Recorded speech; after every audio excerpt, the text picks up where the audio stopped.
Welcome to another edition of Chief Tittle's Corner. Today we want to talk about a fire we had on Monday at 10:30 p.m.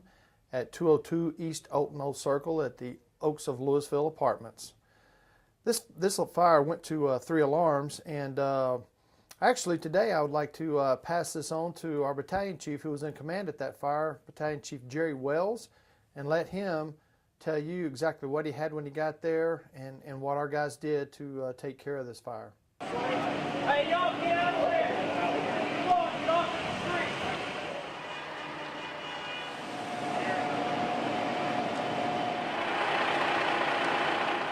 Hello, I'm Jerry Wells. I'm the battalion chief for Lewisville Fire Department.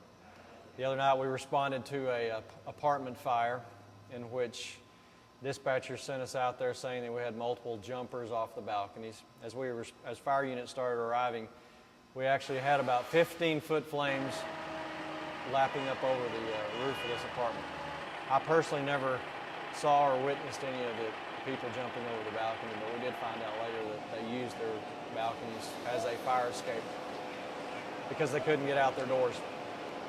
As it turned out, we had one apartment totally involved, and the front door was left open, which allowed the fire to roll all the way out the breezeway, lapping up about 15 feet over the rooftops.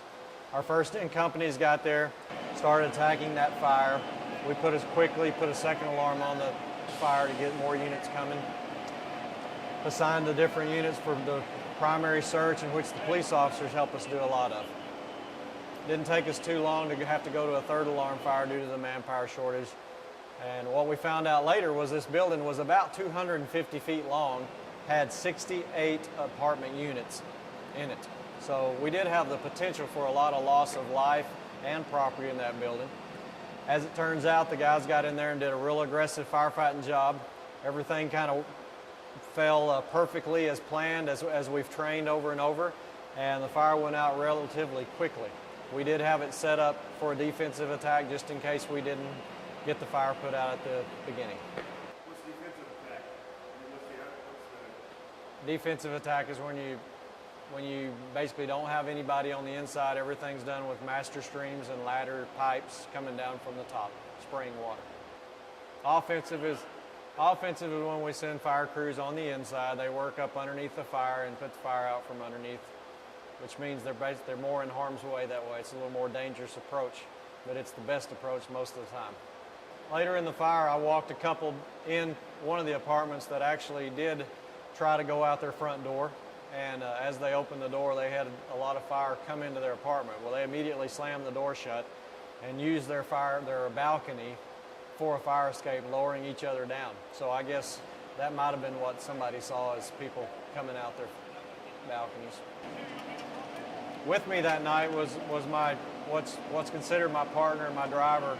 His name's Gary Apple. He'll do a little quick rundown on kind of what we did and where we had everybody and exactly how long it took to get this fire under control. Gary Apple, I'm the field incident technician to the Lewisville Fire Department on the B shift. Fire was dispatched at 22:36. We arrived at 22:40 with the first arriving engine. We had heavy fire involvement. There was some report of maybe some people being trapped. The companies went in, made a good search, fought the fire, put it out. And in the meantime, my function was part of the command team. Was there as we arrived. Chief Wells quickly went to a second alarm. I struck the third some 4 to 5 minutes later and assisted Chief Carter in procuring the necessary equipment and manpower needed for the extended fight. Fire was brought under control at about 23:30. So about 50-55 minutes we had it under control and the spot fires were knocked out. Companies that responded besides Lewisville were going to be Highland Village, Flower Mound, Grapevine, the Colony, and Coppell, Lake Cities. There were no injuries, either civilian or line personnel.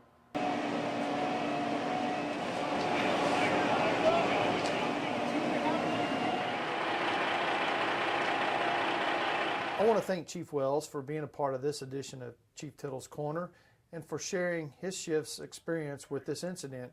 And until next time, stay safe, Lewisville.